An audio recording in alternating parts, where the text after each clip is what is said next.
मेरी नानी को 15 साल की उम्र में ही शादी करने का शौक पैदा हो गया। उम्र बस उसकी 15 साल थी। दिखने में वो एक जवान औरत लगती थी।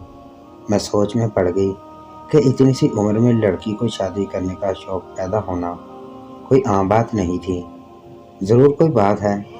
मैंने अपनी नज़र पर नज़र रखना शुरू कर दी, लेकिन जो देखा कानों को हाथ लगाने पर मजबूर हो गई, क्योंकि फरवा की अम्मी एक नेक और खुश मिजाज औरत थी। वो अपने दोनों बच्चों से बहुत प्यार करती थी। फरवा आह से 8 साल छोटी थी। फरवा की उम्र अभी 14 साल थी और फरवा 8वीं जमात में पढ़ती थी। समीना ने अपने बच्चों को बहुत मुश्किल से पाला था। फरवा जब 2 साल की थी तब ही उनका वालिद उन्हें छोड़कर इस दुनिया से चला गया था। उस वक्त आहद की उम्र 10 साल थी और आहद स्कूल में पढ़ता था। समीना के शौहर का काफ़ी बैंक बैलेंस था, जिससे समीना ने बैंक से पैसे निकलवा कर घर का गुजारा चलाया था। समीना ने आहद को प्राइवेट स्कूल से हटाकर गवर्नमेंट स्कूल में दाखिल करवा दिया था, ताकि आहद की पढ़ाई पर भी कम से कम खर्च हो और शौहर की जमा की हुई पूंजी काफ़ी देर तक चल सके। आहद ने जब मैट्रिक किया तब वो काम करने लगा था और अब फरवा पढ़ रही थी।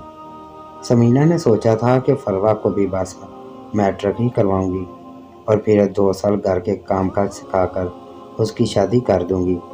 लेकिन आहद कहता, नहीं अम्मी, मैं अपनी बहन को ज़्यादा पढ़ाना चाहता हूँ। वो जितना पढ़ना चाहती है उसे पढ़ने दें। अब मैं हूँ ना। अब आहद की उम्र 22 साल हो गई थी, इसलिए समीना ने एक मुनासिब सा रिश्ता देखकर आहद की शादी कर दी थी। आहद की जिससे शादी हुई थी उसका नाम किरण था। किरण एक पढ़ी लिखी और होशियार लड़की थी। वो बहुत खुश थी कि उसकी शादी एक ऐसे इंसान से हुई है जो उसे ना सिर्फ प्यार करता है बल्कि उसका बहुत ख्याल भी रखता है। लेकिन किरण से ये बर्दाश्त नहीं हो रहा था कि आहद जो भी चीज़ लेकर आता था वो पहले अपनी बहन फरवा को देता था। किरण चाहती थी कि आहद जो भी चीज़ लेकर आए वो मेरे हाथ में दे और मैं अपनी मर्ज़ी से फरवा को चीज़ दूँ। लेकिन किरण ये भी जानती थी कि आहद अपनी बहन से बहुत प्यार करता था। किरण फरवा से बहुत जलने लगी थी। हालांकि अगर देखा जाए तो फरवा और किरण की उम्र में ज़मीन आसमान का फ़र्क था, लेकिन किरण उसे एक बच्ची नहीं बल्कि अपनी हम उम्र ही समझती थी। किरण किसी भी तरीके से फरवा को इस घर से निकालना चाहती थी और वो हर वक्त बस यही सोचती रहती थी कि इस फरवा का मैं क्या करूं, कैसे उससे अपनी जान छुड़वाऊं। फिर एक दिन किरण का एक कज़न उसके घर आया। उसका नाम अमजद था। वो किरण की खाला का बेटा था। वो एक आवारा और लोफर लड़का था। मोहल्ले में गुंडागर्दी करना और लड़कियों को छेड़ना अमजद के लिए कोई बड़ी बात ना थी। जब वो किरण को मिलने उसके घर आया तो किरण ने फरवा को कहा कि मेरे कज़न के लिए चाय बना दो। फरवा जब चाय बनाकर लाई तो अमजद किरण से पूछने लगा, ये लड़की कौन है? तो वो बोली, ये मेरी नंद है। फरवा ने अमजद से सलाम ली और अपने कमरे में चली गई। फरवा के जाने के बाद किरण अमजद को कहने लगा, क्या बताऊं तुमको, मेरी किस्मत पर तो मेरी नंद साहब बनकर बैठी है। जो सारे हक आहद को मुझे देने चाहिए वो उसकी वजह से मुझे नहीं मिल रहे। तो वो बोला, क्या मतलब है तुम्हारा? तो वो बोली, तुम बस कोई तरीका बता दो, इसको मैं इस घर से कैसे निकलाऊं? मैं तो इसकी शक्ल भी देखना नहीं चाहती। तो वो बोला, अरे वो अभी बच्ची है, क्यों इससे तुम इतनी तंग हो रही हो? हर 2 से 4 साल बाद उसने शादी करके अपने ससुराल चले जाना है, तो तुम्हारी जान खुद ही छूट जाएगी। तो वो बोली, नहीं अमजद, मैं एक दिन तो क्या, मैं इस फरवा की बच्ची को एक दिन भी बर्दाश्त नहीं कर सकती। तो वो बोला, फिर अभी इसकी शादी करवा दो। तो वो बोली, हाँ ये ठीक है।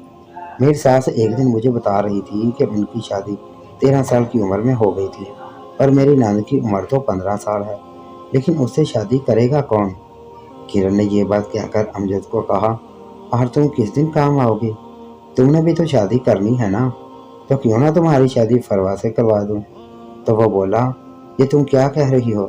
तुम्हारे ससुराल वाले भी नहीं मानेंगे मेरे साथ शादी करने के लिए। तो वो बोली, वो सब तो मुझ पर छोड़ दो। फिर वो अपने घर चला गया। अगले दिन किरण ने अपनी सास से कहा, अम्मी, फरवा की शादी की तैयारी कर लें, बहुत अच्छा रिश्ता आया है फरवा के लिए। شادی کے بعد ہماری فروا انگلینڈ چلی جائے گی۔ کاش میرا کوئی ایسا رشتہ آتا تو مجھے بھی انگلینڈ دیکھنے کا موقع ملتا۔ کرن کی یہ بات سن کر سمینا بولی، لیکن بیٹی وہ تو بھی بہت چھوٹی ہے۔ میں سوچ رہی تھی کہ فروا میٹرک کر لے تو 2 سال بعد اس کی شادی کر دوں گی۔ تو وہ بولی، امی ایسے رشتے بار بار نہیں آتے اور میں اب زبان دے چکی ہوں۔ آہل میری بھی تو کوئی عزت ہے، 6 ماہ تک اس کی شادی کرنی ہے۔ آہل تو بہت خوش تھے کہ اس کی بہن کے لیے اتنا اچھا رشتہ آیا ہے۔ اس نے بھی اپنی ماں کو منایا کہ امی جان مان جائے، میں جانتا ہوں کہ میری بہن امجد کے ساتھ بہت خوش رہے گی۔ امی وہ ایک اچھا لڑکا ہے۔ سمینا کو بار بار آہد اور کرن نے کہہ کر فروا کی شادی 6 ماہ بعد امجد سے کروا دی تھی، لیکن نہ تو امجد انگلینڈ گیا اور نہ ہی وہ فروا کا خیال رکھتا تھا۔ الٹا ہر ہفتے بعد وہ فروا کو اس کی ماں کے گھر چھوڑ جاتا کہ اپنے بھائی سے پیسے لے کر آؤ، اور فروا جب 2 مرتبہ اپنے بھائی سے پیسے لینے آئی تو فروا بہت روئی اور اپنے بھائی کو کہنے لگی، بھائی آپ تو کہہ رہے تھے کہ امجد بہت اچھا ہے اور وہ تمہیں باہر لے جائے گا، لیکن وہ تو ایک آوارہ لڑکا ہے اور لڑکیوں کو چھیڑنا اس کے لیے معمولی بات ہے، اور بھائی اس کے پاس تو کھانے کے لیے بھی پیسے نہیں، تو وہ مجھے انگلینڈ لینے کہاں جائے گا؟ الٹا وہ مجھے کہتا ہے کہ تم اپنے بھائی سے پیسے لے کر آؤ۔ بھائی جو پیسے میں آپ سے لے کر جاتی ہوں وہ مجھ سے چھین لے، اور بھائی مجھے 2 دن بھوکا رہنا پڑتا ہے، اور اگر میں اسے کچھ کہتی ہوں تو وہ مجھے مارتا ہے۔ بھائی آپ نے مجھے کس جہنم میں دھکیل دیا ہے؟ بھائی آپ نے مجھ سے کس بات کا بدلہ لیا ہے؟ اور آج دیکھیں بھابھی کہہ رہی ہے کہ ہمارے گھر میں نہ آیا کرو۔ یہ بھابھی نے ہی رشتہ کروایا تھا نا، آپ خود بتائیں بھائی میں جاؤں کہاں؟ یہ سب باتیں فروا رو رو کر کہہ رہی تھی۔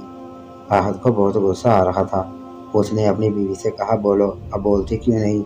ایک تو تم نے چھوٹی عمر میں میری بہن کی شادی کروا کے اس کی زندگی برباد کروا دی، اور اب کہاں گیا وہ تمہارا کزن جس کی تم اتنی تعریف کرتی تھی؟ تم تو کہہ رہی تھی کہ وہ 2 ماہ بعد میری بہن کو لے کر انگلینڈ چلا جائے گا۔ بولو نا، کام تو وہ کوئی کرتا نہیں، اور اگر اس نے میرے گھر ہی بھیج کر میری بہن کو مجھ سے ہی پیسے منگوانے تھے تو اس سے شادی کرنے کا کیا فائدہ؟ پھر میں اپنی بہن کی شادی ہی نہ کرتا تو اچھا تھا۔ بولا، کرن تم نے میری بہن سے کس بات کا بدلہ لیا ہے؟